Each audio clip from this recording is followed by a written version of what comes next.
Tu remarqueras une chose, c'est souvent les personnes sans gêne dans la vie qu'on peut considérer comme un peu vulgaires ou dérangeantes, ou tiens, il parle trop fort, il dit trop de choses, il pose trop de questions. C'est souvent ces personnes-là qui ont le plus de succès, à qui va arriver le plus de choses. Ils vont avoir plus d'opportunités, ils vont rencontrer plus de gens, etc. etc.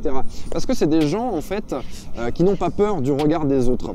Vous savez, par exemple, les enfants, ils ont ça aussi. C'est un point commun entre ces gens-là et les enfants. C'est que les enfants, ils n'ont pas peur de faire un scandale dans la salle d'attente. Vous savez, on voit souvent ça dans la salle d'attente du médecin. Parce que les enfants détestent attendre, ils sont impatients, ils ont envie de mettre leurs mains partout, toucher à tout, monter partout. Ils n'ont pas peur en fait de gêner tous les adultes qui sont assis dans la salle d'attente. Mais les années passent avec l'éducation, avec tout ce qu'on entend, tout ce qu'on nous dit, tous les reproches qu'on nous fait.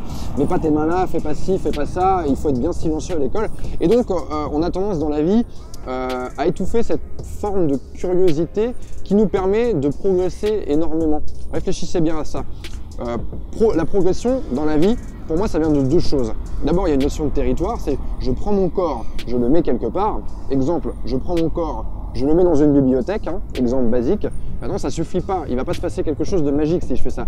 Deuxième étape de ce processus, c'est j'applique de la curiosité, c'est-à-dire que je mets les mains partout. Ou alors je demande des choses à des gens, c'est-à-dire que j'attrape un livre dans une étagère et je commence à lire 3 pages, même si je vais pas au bout, c'est pas grave. Mais elle est là, cette curiosité, elle est importante. Ou alors je vois quelqu'un qui lit quelque chose, je vais demander à cette personne ce qu'elle est en train de lire, je vais demander à cette personne, je sais pas quoi lire, c'est quoi votre livre préféré? Ça démarre là-dessus. Et ça, cette curiosité, c'est quelque chose qu'ont les enfants, ils posent des questions tout le temps. Pourquoi ça vole? Pourquoi ça roule?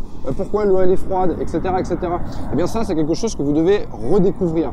Et pour moi, ça passe par le fait d'affronter le regard des gens, parce que c'est notre peur des réactions des gens, c'est notre peur de ce qu'on va penser de nous, de ce qu'on va nous dire, de faire chier les autres, qui nous empêche d'être curieux. Donc il faut travailler là-dessus et il faut il faut apprendre à redevenir un tout petit peu sans gêne. Sachant une chose, c'est que quand vous allez interroger quelqu'un, si vous êtes poli, si vous êtes souriant, si vous n'allez pas faire n'importe quoi, il y a des gens qui sont vraiment désagréables, ça arrive.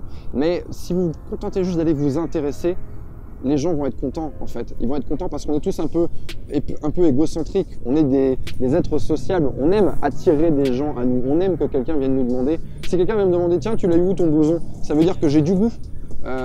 Si on vient s'intéresser à ce que je lis, ça veut dire que j'ai l'air passionné par ce que je fais, donc ce que je fais est intéressant, mais ça renvoie quelque chose de positif. Donc il ne faut pas partir du principe que vous allez déranger les gens.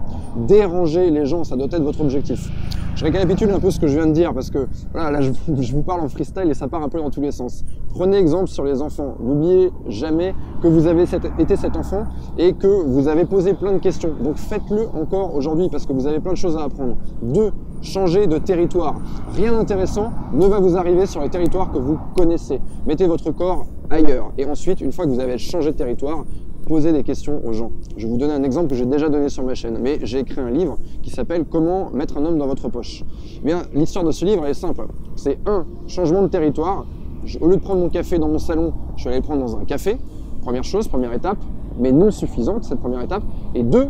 J'ai fait preuve de curiosité parce qu'à la table d'à côté, il y avait des femmes qui travaillaient, il y avait un livre sur leur table et je leur ai demandé ce que c'était et si je pouvais regarder. Et là, clac, j'ai rencontré mon éditeur. Et si vous pensez à votre vie et aux choses importantes qui vous sont arrivées, les éléments importants qui vous ont fait changer d'orbite, de trajectoire, les personnes que vous avez rencontrées, vous allez voir que vous avez ces deux choses. 1. Changement de territoire. 2. Curiosité.